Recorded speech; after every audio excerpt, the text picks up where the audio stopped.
Hello everyone. Today we talk about how to fix the app of Lido King. We will go to settings, then we click on apps.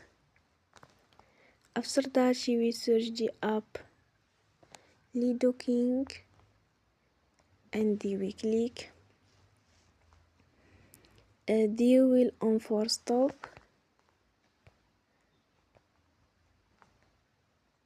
After that we will go to storage, then we click on clear cache.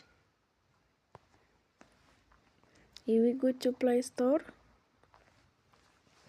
and they will update you app. Don't forget to support us by like and subscribe.